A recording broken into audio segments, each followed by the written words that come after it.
This meeting is being recorded.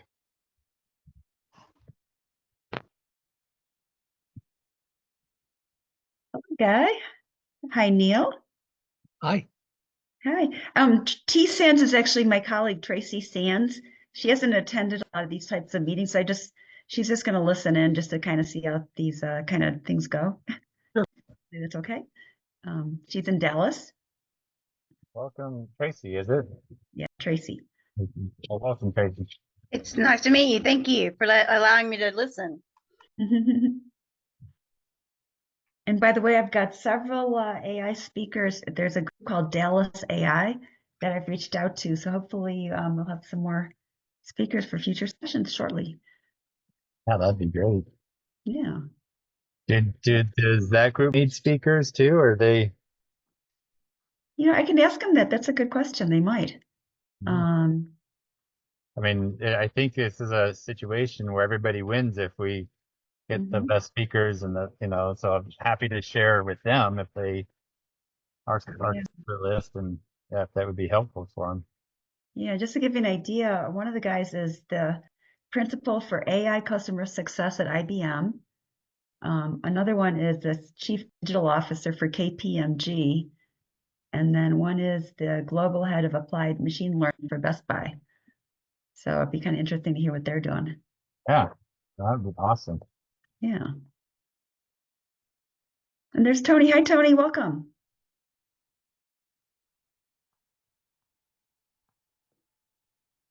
Hi, Mike. Yeah. I don't know if you guys have met Tony. I met Tony yesterday at the AIM meeting. She is head of, I think, business systems and applications for a global manufacturer called Hexcel. And they've got a division in Salt Lake, or near Salt Lake in West Jordan, I think. Awesome. I'm glad you're here, Tony. Sean, you're laying down on the job, it looks like. Back is out. Oh, sorry. Having super fun. We're getting a great Dave, big I group see you today. there.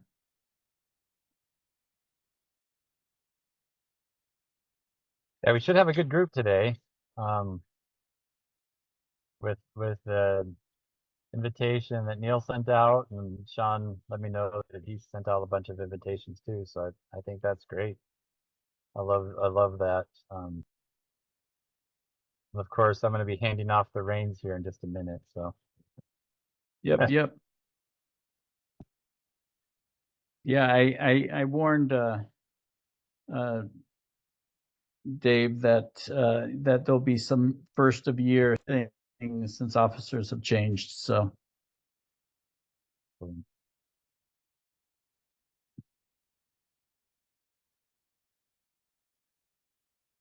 Thought I saw Dave on already. Did he? Oh, there he is.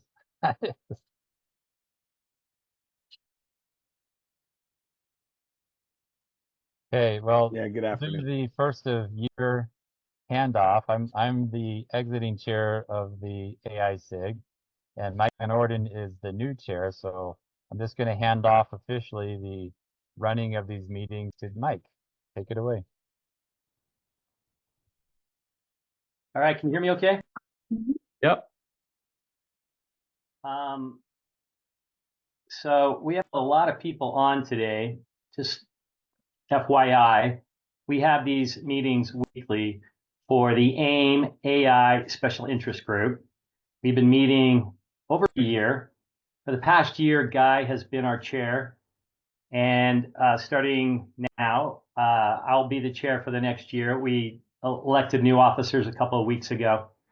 But we meet weekly, and so if you're interested in AI, let us know. Reach out to one of us. We'll be happy to have you join our group. We try to have someone speak every other week, and then we talk about current events and technologies on the other weeks. And so it's been very informative, and hopefully we can continue that as we go into the year 2025.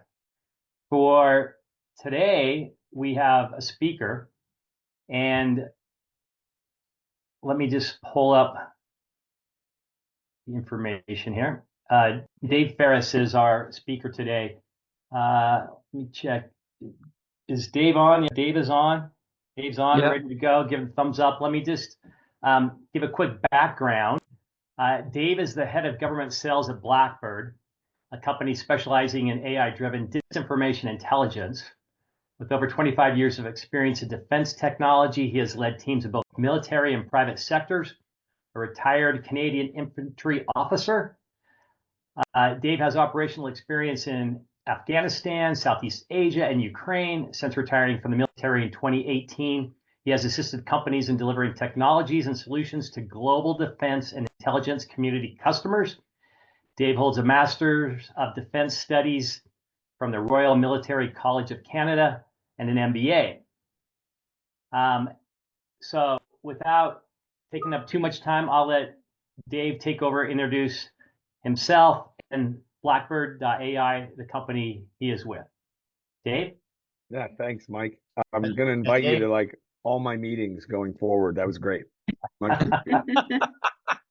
Dave, just to make sure you're okay, we're recording this and I'll post it on our channel. Are you okay with that, our YouTube channel? Yeah, that's fine. That's great. Perfect, thanks. No problem. So keep it PG. Okay. Yeah, it's great to, well, see everybody and appreciate it, Sean, for the invitation. And Mike for the intro. I do appreciate that. So, and Tim Rund, a shout out to my good friend Tim, who's sitting center of my screen somehow. I don't know. You just land there naturally. So, yeah, a little bit. I'll cover a little bit more about my background and how I ended up as a former infantry officer in this is now my second real kind of software company. Third software company, second artificial intelligence company. And it is not because I have any kind of background in computer science or data science or anything like that. In my time in the military, I worked in several different cross-functional organizations and found myself building solutions for wicked problems for, downrange in different theaters, working with partners and allies, utilizing different technologies, capability development for our allies, and that lends itself to working in sort of this emerging vertical of artificial intelligence tools for the government and commercial, right? So I'll cover a little bit about Blackbird. I've got some slides. I'll give you the worst demonstration that anyone in Blackbird can give by jumping into the platform and poorly demonstrating some of our capabilities. But suffice to say, at this point, what I do, and again, Sean and we know each other from a few years ago. I have a good ability to understand what a customer needs, not necessarily what they want, and get a lot of joy out of building those solutions with partners and with allies and things like that. And as a kind of tangible example, my last deployment was actually I led a training mission to Ukraine in 2015, doing capability development for the Ukrainian army. I took a small team of bomb technicians and a couple of other operators, and we went and trained Ukrainian Army and Special Forces guys for 5 months, handed that over and built the capability there using different technologies and services to deliver something that is currently, in high demand, of course. There's a lot of unexploded ordnance in Ukraine. And while it doesn't have a lot of parallels necessarily to artificial intelligence, what it does have a parallel to is how the government views solving some of their problems, right? Which is to say, they don't necessarily just want a suite, like a software tool that's going to sit on the shelf. They want these comprehensive solutions that help them actually solve the root problem. And that's what I try to give. So I keep this conversational. Feel free to jump in at any time to interrupt me and ask questions. I do appreciate this, the opportunity today. I'm going to share my screen and I'll go through a little bit of the history of Blackbird. That'll be quick. I'll give you an example of a report that we've provided to a government customer, to a prospect. So this isn't unique it's not for a customer, I should say. It's for a prospect. So it's not protected under any of their, by NDA or anything like that. And then that'll show you the output, the insight we glean for our customers from the platform. And then I can jump back into the platform and maybe show you a few things in Constellation in our dashboard. So with that, I'm going to jump in here and I will likely lose. Oh, no, I can actually see. Can everybody see this? Someone give me a thumbs up. Good to go. Okay, so Blackbird. So we've been around since 2016, 2017, and our co-founders both have a background in computer science, one with a PhD in artificial intelligence. And they created the company under the hypothesis in 2016 that one, the threats from mis and disinformation were only going to grow, which is rather intuitive. But second, that our adversaries would leverage technology to scale their own mis and disinformation campaigns, and that therefore we would then require technology on our side, if you will, to counteract these threats from state and non-state actors that push these mis and disinformation campaigns globally. So we look at a narrative, not uniquely necessarily, but to us, narratives are stories, right? They're stories that can shape perception. And while we generally focus, and that's probably because the market does, we focus on the risk that narratives pose, right? Narrative threats. There's also an opportunity to be gained there. And so we're exploring that with some of our customers, both commercial and government right now, about how to analyze the information environment and understand where the opportunity lies for an organization. So it's equally as important to us that we look at the other side of that coin. Now, the world has kind of driven us through the use cases that we focus on to look at narrative risk, right? So these are primarily the use cases that our customers are looking for. And again, the company straddles public sector and commercial. And I think what I'll say is, as we jump into the use cases, we've built our dashboard. We have our flagship product is called Constellation. It's a SaaS product. And we use artificial intelligence and machine learning to analyze data that we pull in from social media, from news data, from darknet data sources. And so we analyze all of that data to uncover what we call risk signals in all of that social media news data. And so our customers use us for a number of different use cases. What we're seeing right now, just to take a bit of a tangent for a moment, we're seeing a convergence of what we would have said a few years ago would likely have been a government use case, or separate something out into private sector. We're seeing a convergence of these use cases. And so it's easy to say, like, we understand why the Department of Defense might be concerned about Russian foreign malign influence in Africa, for example, undermining our strategic partnerships with countries like Niger and Chad. And so that's an intuitive use case.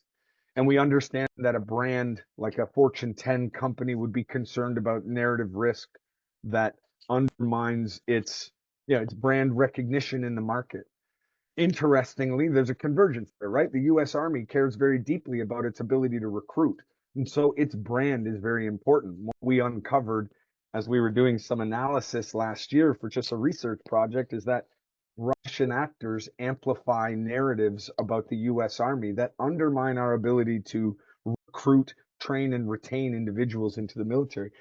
And that's a strategic masterclass, actually, in our adversaries trying to influence our abilities to conduct operations globally. And then similarly, we have commercial customers now who provide tools and capabilities maybe to the government, or they're part of critical infrastructure, but would generally not fall under a government use case. We're seeing state and non-state actors manipulating the data, or manipulating even imagery and things like that about some of these companies in order to sow distrust between the industry and the government and the public. So again, it's a convergence of these. So, pretty soon this slide is just going to say use cases, and all of these things will be across it. And we won't We will barely be separating by sector. So again, going back to what we do, we pull in all of that data, social media data, news data, and we work with group of companies, social media listening tools, and again, I know this is being recorded, and so this is stuff that's available on our website. We partner with companies like Meltwater, Talkwalker, and Brandwash. These are large social media listening tools that aggregate social media news data together. And a social media listening tool is looking at 100 miles wide and in a foot deep, analyzing that data to say, there've been a million or 10 million posts. It's been liked and shared and retweeted this many of times. So it's looking at like quantitative metrics like that, and analyzing for sentiment, negative sentiment, things like that. Our platform Constellation sits on top of those data Hello. feeds. Go ahead. Is there a question? No? Okay.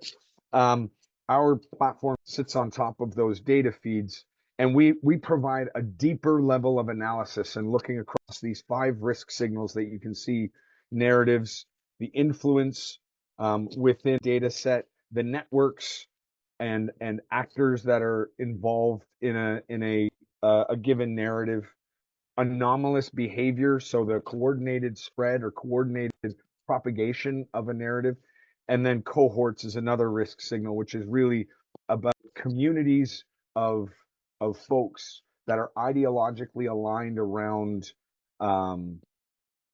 an idea that may interact with a narrative. So across the green band in the middle, we have our suite of products. So Constellation is our flagship product. It's a dashboard, like I said. And then we have within that now narrative feeds. And think of that as like a rolling update of threatening narratives that are surfacing or emerging as time goes on. So based on how often you update the data into Constellation, you could see a narrative feed of emerging risks and threats to your organization. Compass is a context checking tool that we have, which is essentially the ability to check a claim against a curated body of work to analyze really the context or the veracity of that claim, I'll say.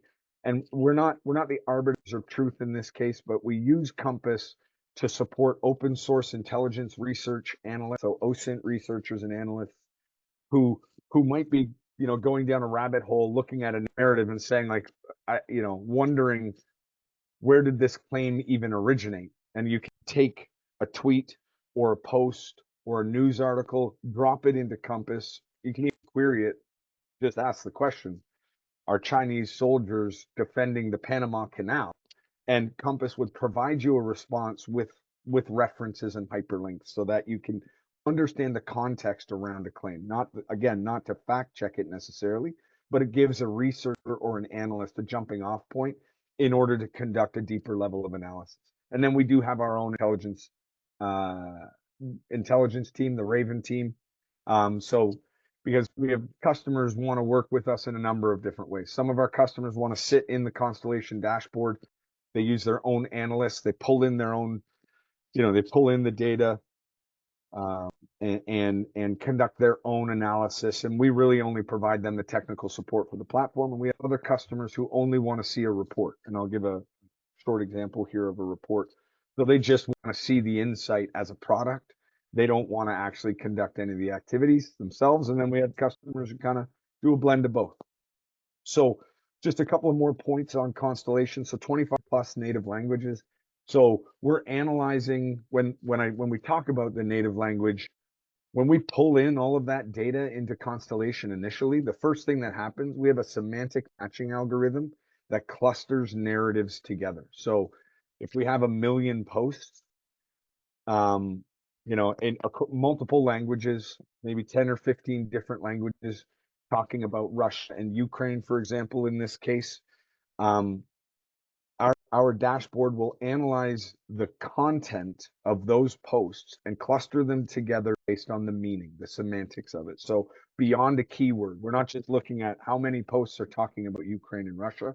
We're talking about how many posts are saying, and the example I'll give here shortly is a false narrative that Ukraine was using chemical weapons in Kursk. And so we're looking at 1 million plus posts, and 5,000 of them are saying the same thing. Now, it's not in the same language. That analysis happens in native language. And then we have an LLM. This is where the only translation that happens in our platform is that we have a large language model that will provide a narrative summary of those 5,000 posts for ease of consumption. So I'm just going to jump right into that here again, using an example from Ukraine counterattack into the Kursk region this summer. Russia launched a large disinformation campaign after that. And so this is a summary of one of those narratives, right? So this is a data set of 1.6 million posts that distilled down. This one narrative has 5,227 posts. You can see on the left side talking about Ukraine using chemical weapons in Kursk. Our large language model, so our software wrote this summary. Now, our intelligence analysts went in and kind of hyperlinked some of these words and phrases just so that, again, someone who's, this product can then be used for further as a jumping off point for further research. But all of the processing happened in native language. LLM writes the narrative summary, labels the narrative. Ukraine used chemical weapons during the August 2024 invasion. And then the additional analysis that our platform conducts across, you can see along the top, orienting you to the slide here, low volume of posts. We're analyzing the behavior of accounts using machine learning models to say this mirrors what a bot-like account would reflect. So we don't say bot or not, we say bot-like because to us it's more about the impact. Is an account behaving like a bot? Is more important. Is it sharing, liking, retweeting in an automated fashion? Whether that's a person automatically doing it with a thumb or not, doesn't matter. It's about the impact. Anomalous activity I talked about briefly before.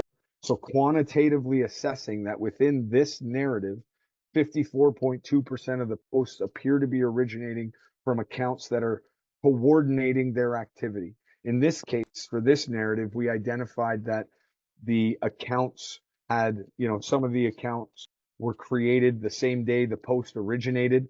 So they had very low volume of original post activity, or we identified that the language, and I actually mean the wording of the post, was cut and pasted across platforms. So you can see we analyzed on the left here, Twitter, Telegram, VK, Gab, Rumble, and YouTube.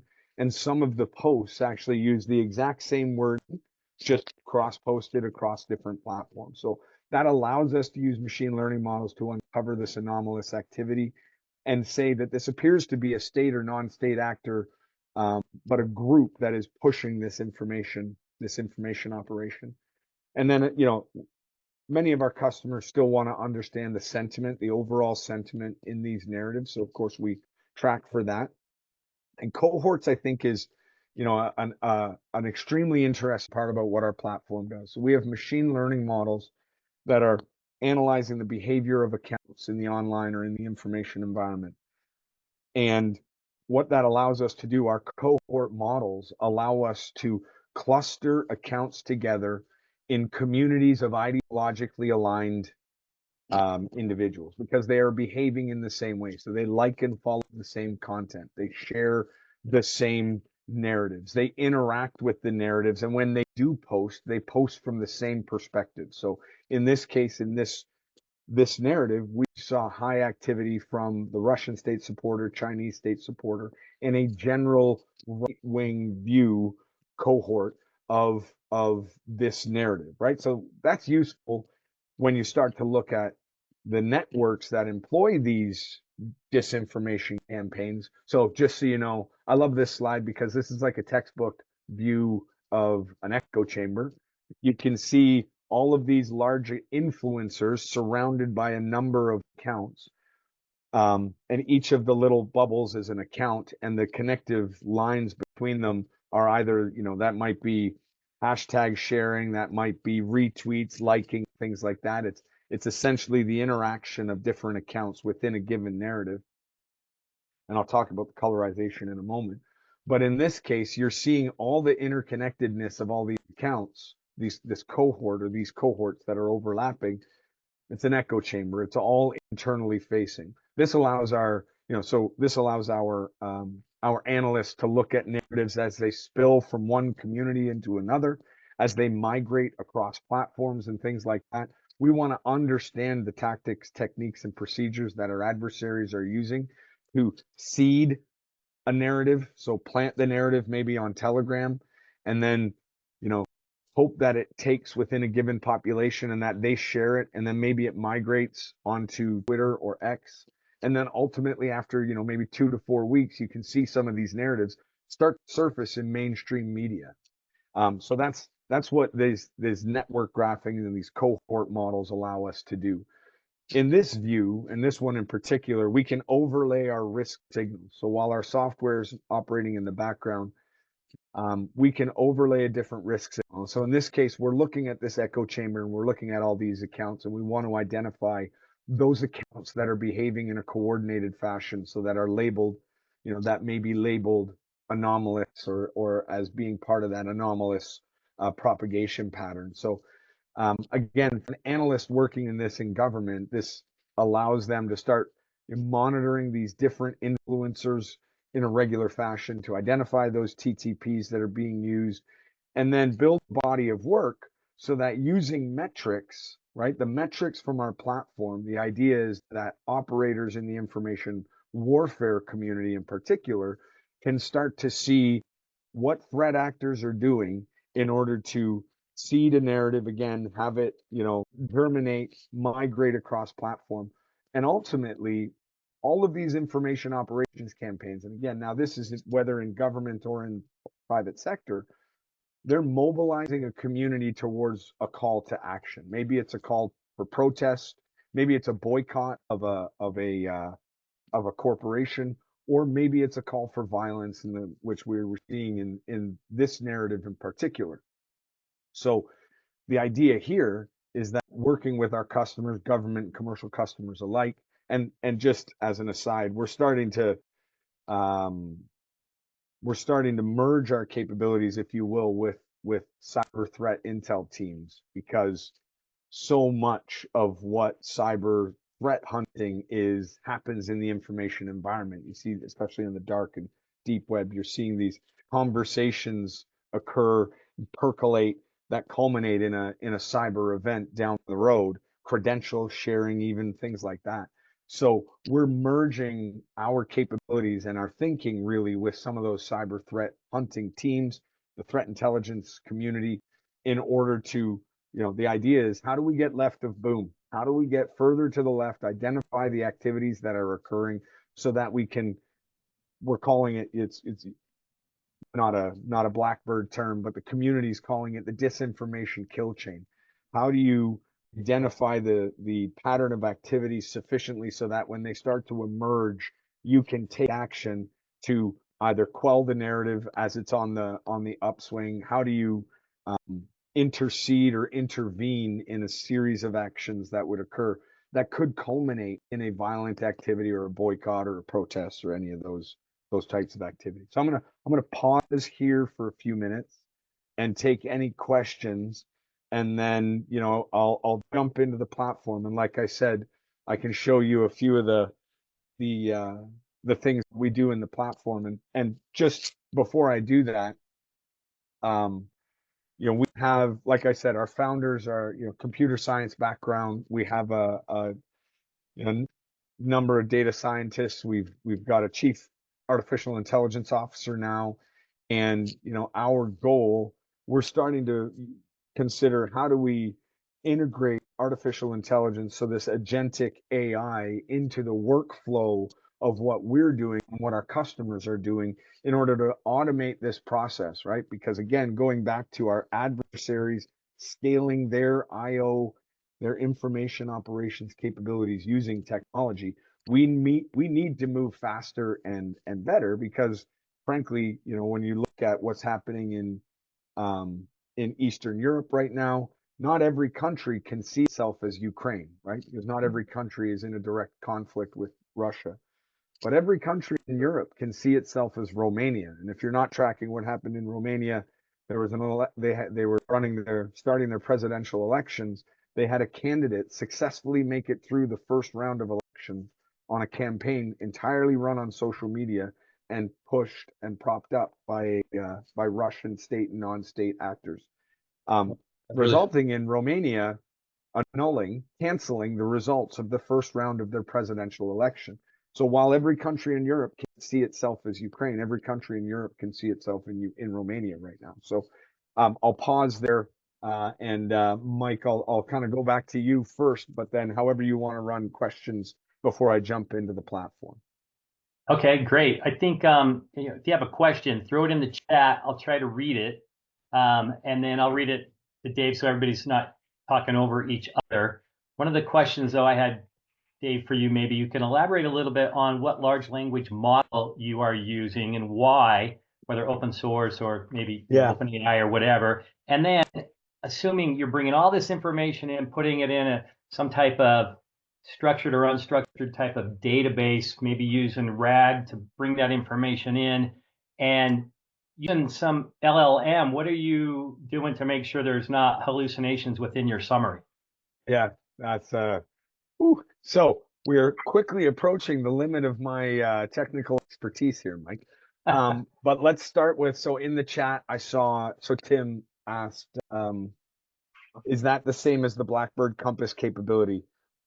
Are you talking about, which part was that? Were you referring to? It was when you were talking earlier, and you answered my question, Dave. I was wondering whether or not you were going to get to the chain of capabilities. I wasn't sure whether or not you were alluding to Compass or one of the others. Thank you. But I think, Tim, just to add to that, so we do have, as part of the Compass suite of tools, Compass Vision, which is a deepfake detection capability, because we're seeing a lot of adversaries use manipulated imagery, video and audio. And while we only have imagery online right now, Vision, we're bringing on deepfake detection capability for audio and video in the next couple of months.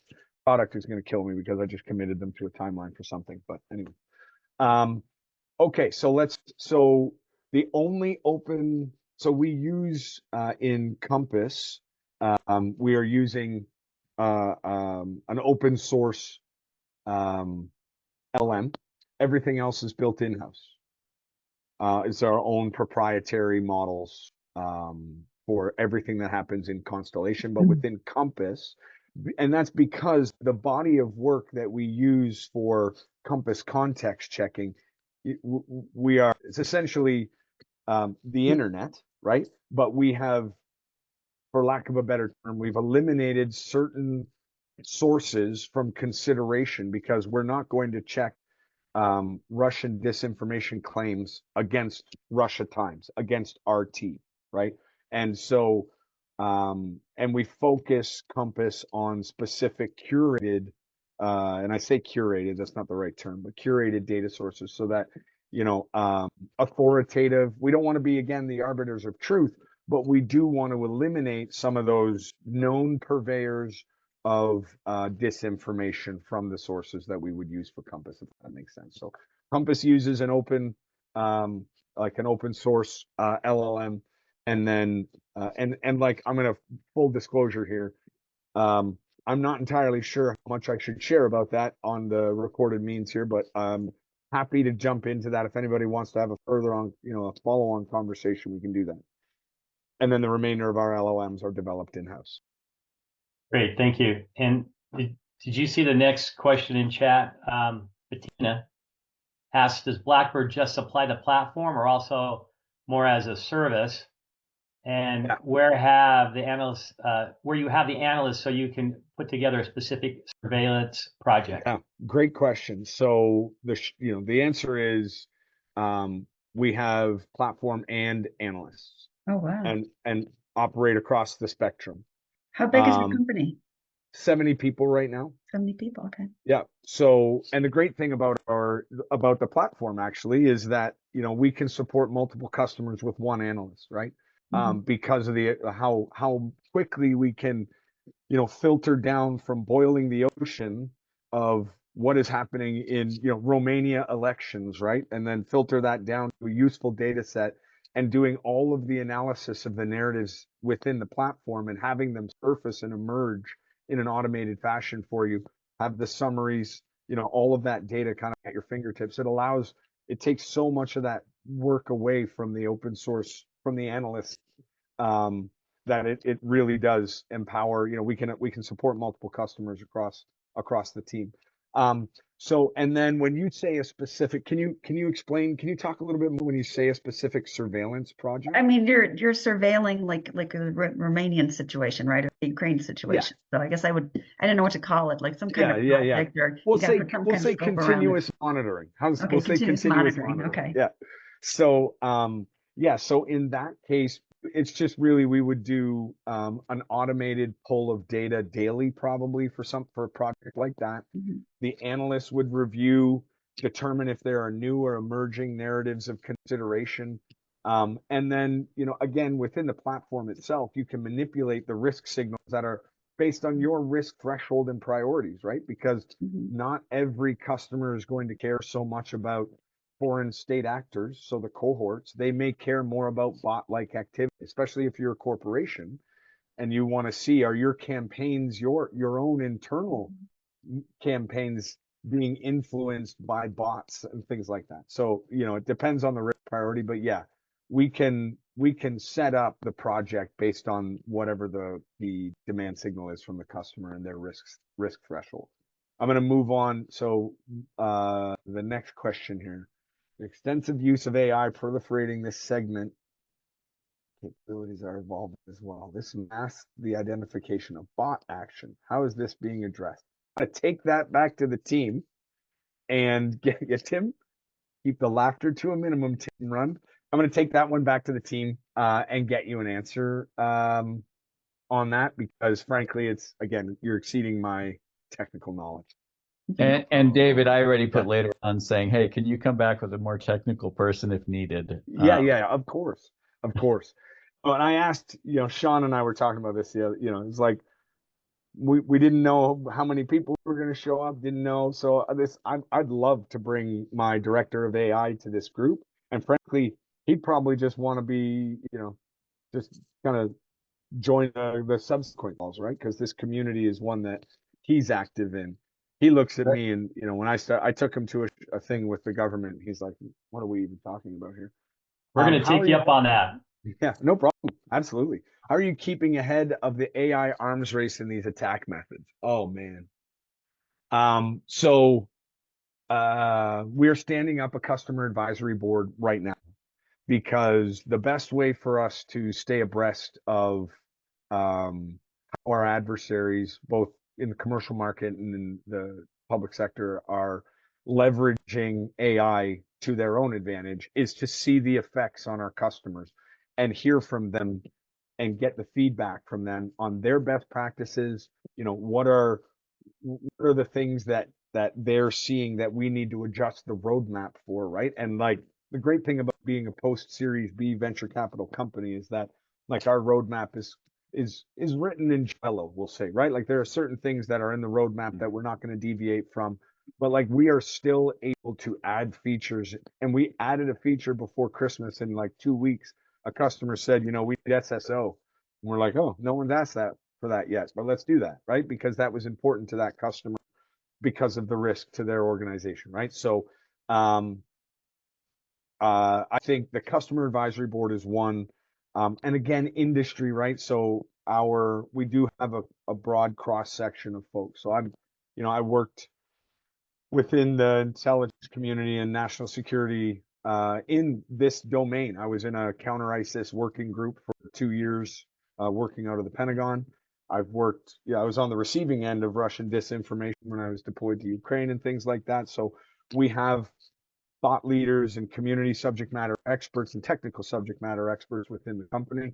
And frankly, we're continuing to hire with that in mind, to make sure that we're staying abreast of threats to our customer base. What are our adversaries doing, and how are they scaling, and how do we just stay involved within those communities? Again, I will recommend this group to Paul, our who leads our AI team in our company, because I think it's great, to be part of an industry working group. Let me keep scrolling through the questions.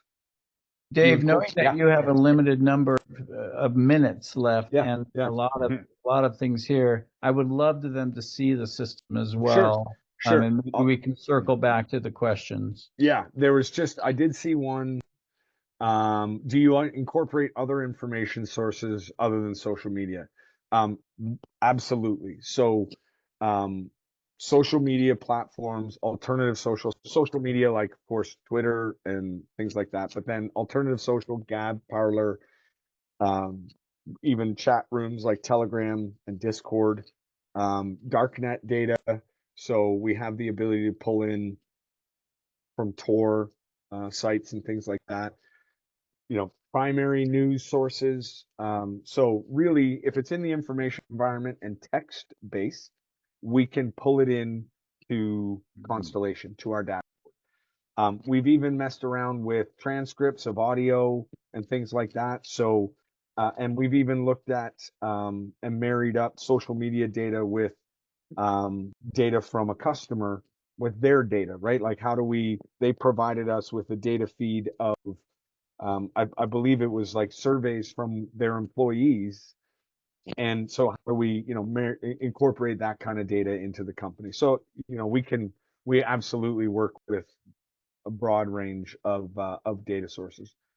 And then, I can come back to some of these customers after you get the poorest demo in NATO here.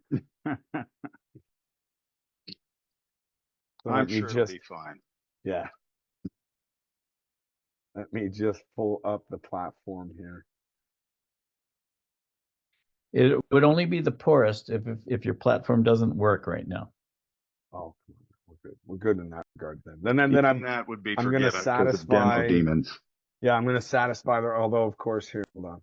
I'm going to satisfy the requirement here in short order. Zoom. We're on Zoom, right? Yes.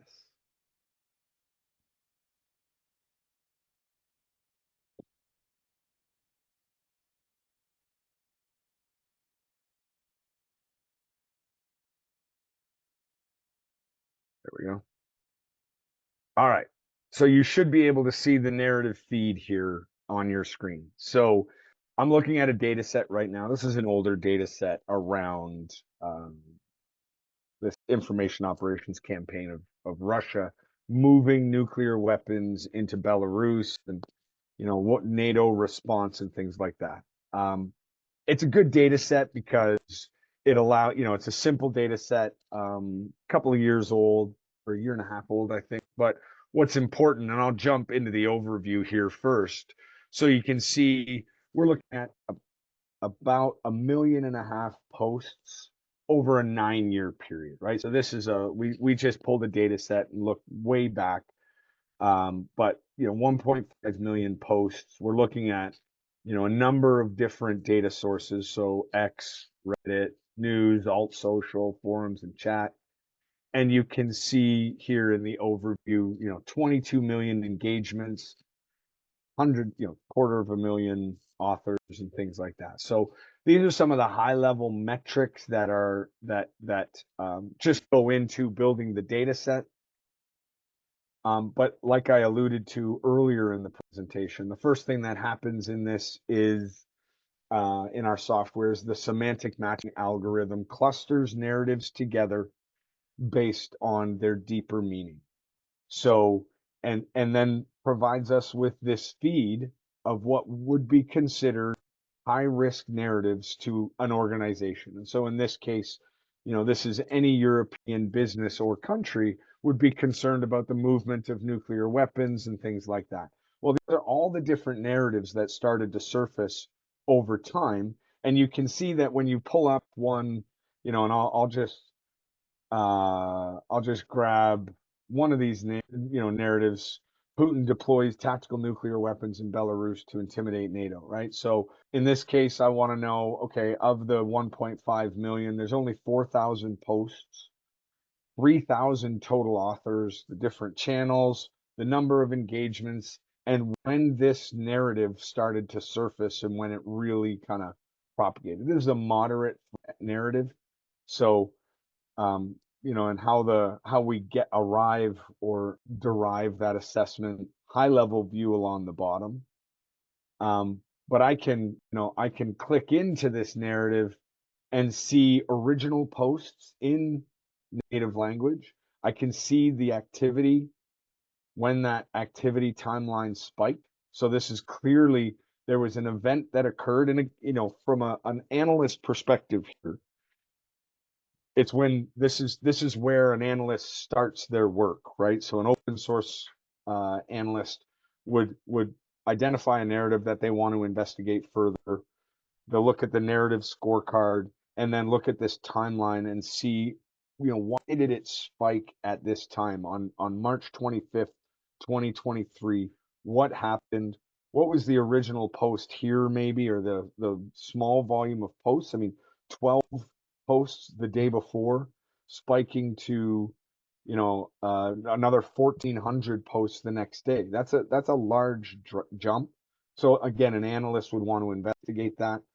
Here's the narrative summary that's written by our LLM. So the tag, if you will, or the label for this narrative, that Putin deploys tactical nuclear weapons in Belarus.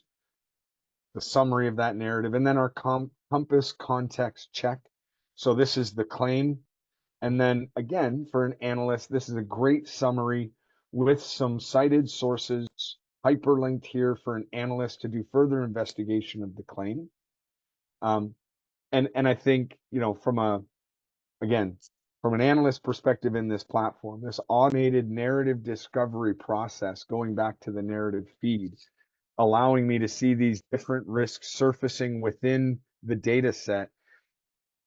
And then, understanding from the organization's customer point of view, not all of these narratives will be threatening or have the same level of risk to the customer. So when they find one that is of interest to them that they want to investigate, it allows them to do that. And then when you select a given narrative, I'll go into our narrative prioritization matrix, and I'm just going to look across all of the data.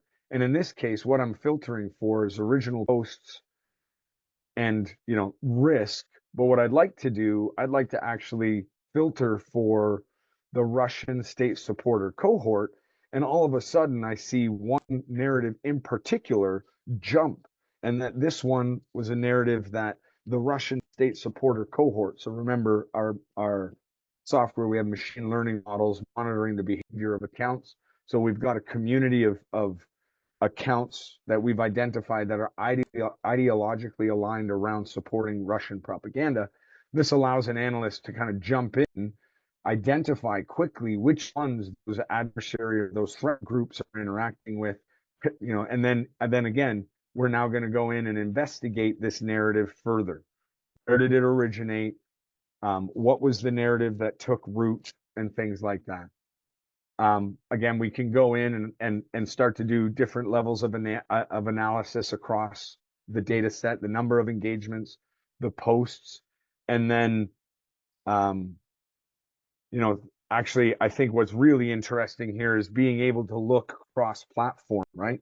So seeing when different narratives spike over time, and then, you see this spike here in some of the alternative platforms. But then in the news, a few, what is that timeline there? That, maybe a week and a half later. So between April 2nd, or 1 week actually, March 25th and April 2nd, everything that was unfolding on, over time in social media, you can see then spiked in the news, in chat, I should say. Sorry, I was looking at the colors wrong.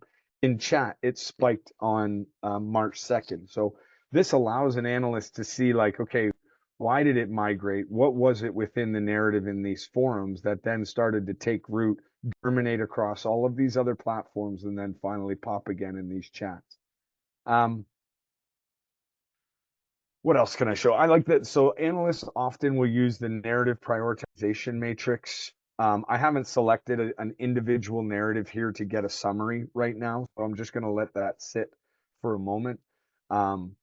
But when we look through the narrative prioritization matrix, again, being able to adjust for different, so toxic language, and then again, let's look at a different metric, maybe the Ukraine supporter. you can see a couple of narratives start to float up as well that may require further analysis and further investigation. So in this case, I'm going to pull up a specific narrative around the Minsk agreements.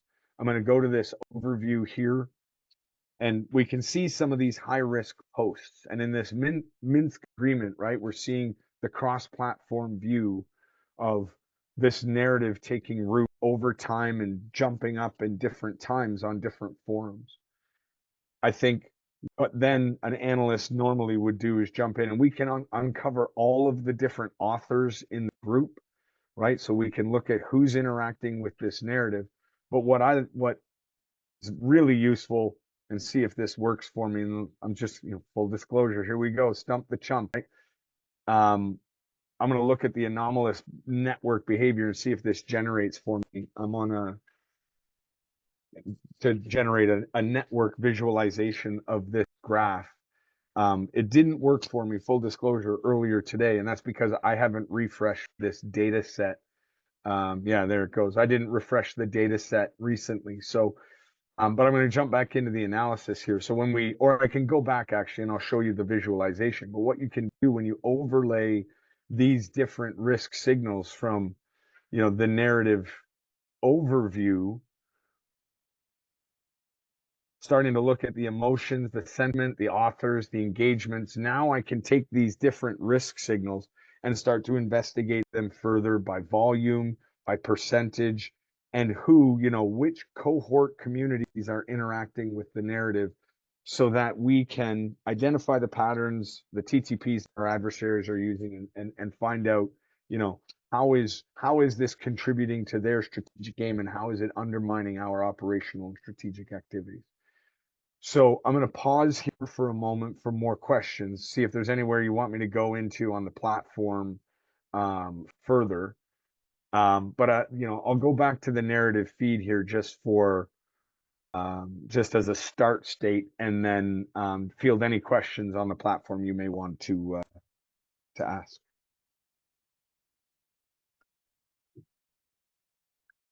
Or I guess you can go back to the questions that are already out there too. Sure. Yeah, I'm going to stop sharing and move back into those.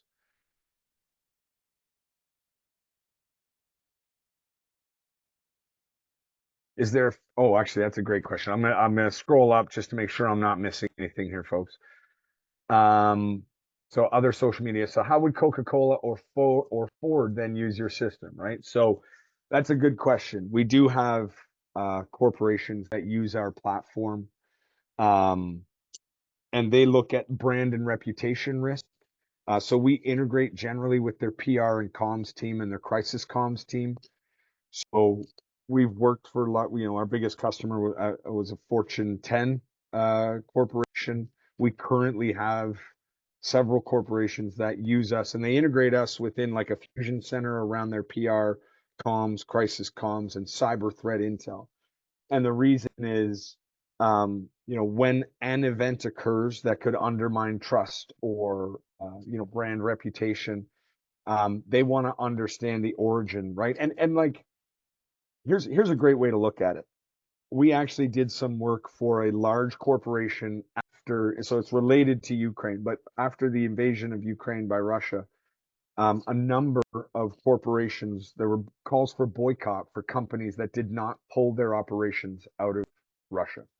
One of the companies that we were supporting at the time, their largest product was actually a food product for babies.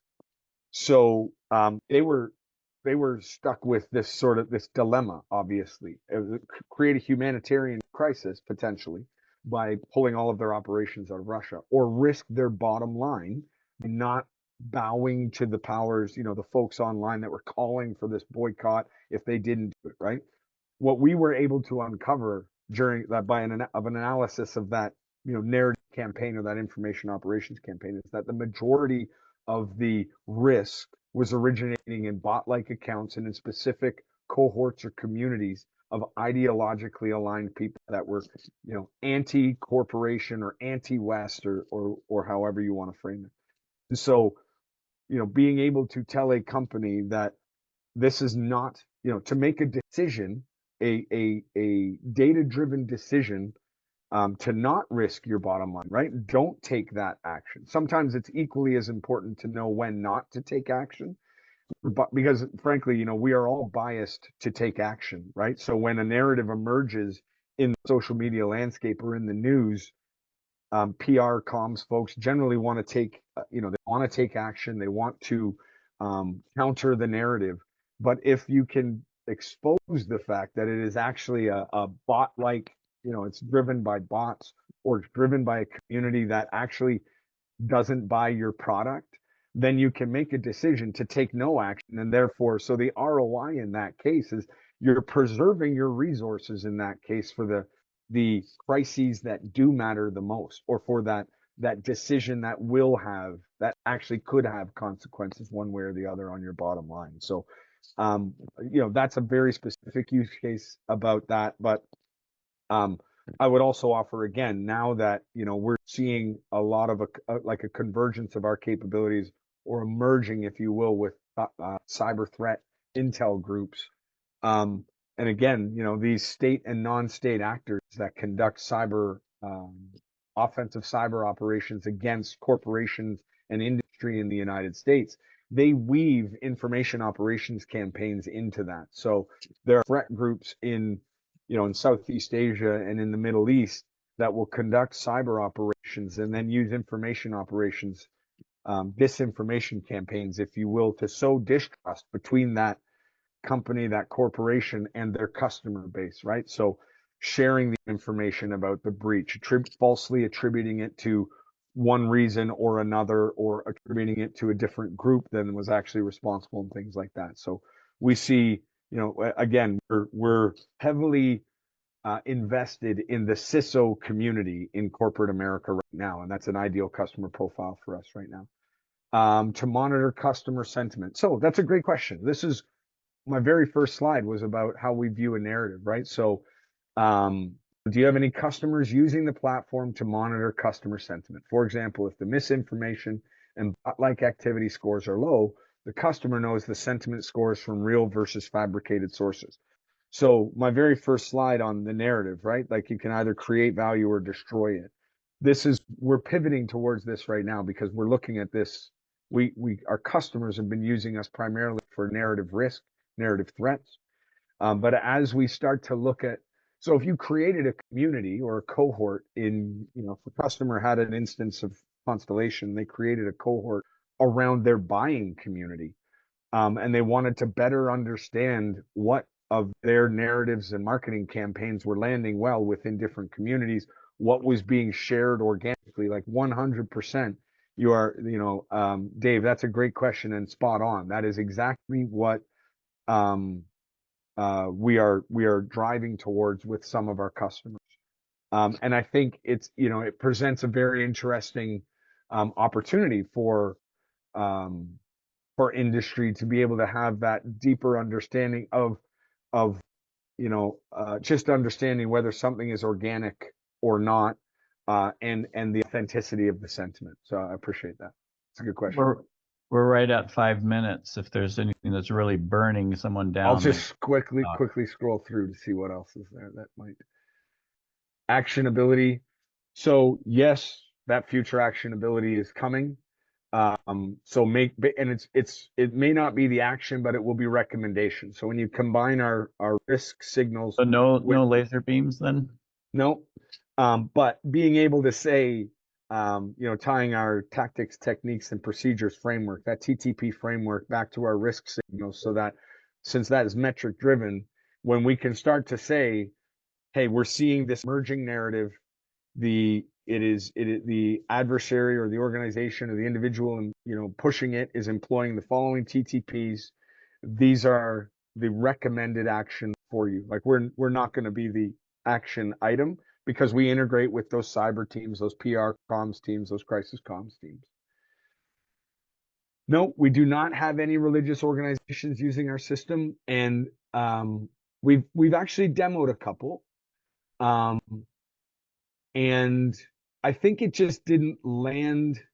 I'd have to go back to the commercial team to ask about where that, if it went awry. There's a couple of reasons, right? Like, we are we are a SaaS platform, venture capital backed company, and therefore we do not come cheaply, is the way to frame that, right? Like we are an investment. Yeah, there's certainly some organizations that could afford. Yeah. Oh yeah, absolutely. And I mean, you are talking to you're talking to a Utah group, so yeah. And we've demoed. I believe we've demoed LDS in the past. Okay. So, okay, I'm going to pause here and just sort of close out with a couple of things. So one, I owe the group a follow on with a smarter person than me, which is like 89% of our company. You don't want to meet the other 11. I'm just kidding. I'll bring some technical experts for a future presentation and discussion. And what I think would be fascinating is, how is a discussion around, now that you've kind of got a better understanding of what Blackbird does and what Constellation does, getting more feedback from this group with our community, because we're looking for, how do we want to employ artificial intelligence in within the platform, like this agentic AI capability, or open source AI versus in-house built and things like that. So Dave, if you'd like, we might be able to put a survey together or something like that of a group that heard, to get a better idea of what they would like to do. Now, the small community of a larger organization. We also have the Association for Information Managers group that is not just about AI, and they do luncheons every month, and there'll be some other discussions once. That'd be great. Once we get rid of you. No, I'm just kidding. Sure.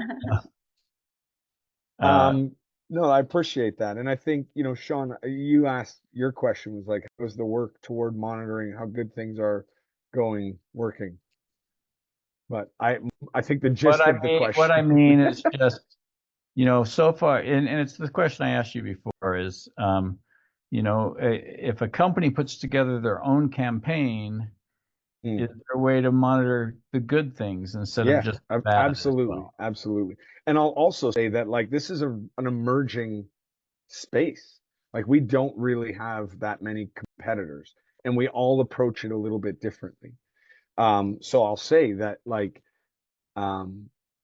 we've collaborated with a couple of companies that on paper you would probably think were competitors. The reason is there's a lot of work out there. No one's got the silver bullet solution. So we're trying to tackle these problems collaboratively in some cases and identify the ways. So industry best practices, what are they, and how do we share them more broadly? Because the truth is, the World Economic Forum identified misinformation and disinformation as the #1 threat to humanity for the next 10 years. And that only keeps getting proven repeatedly, that these threats emerge and underpin, real world events that do have threats to critical infrastructure and public safety. So I think we just want to we just want to be part of the work.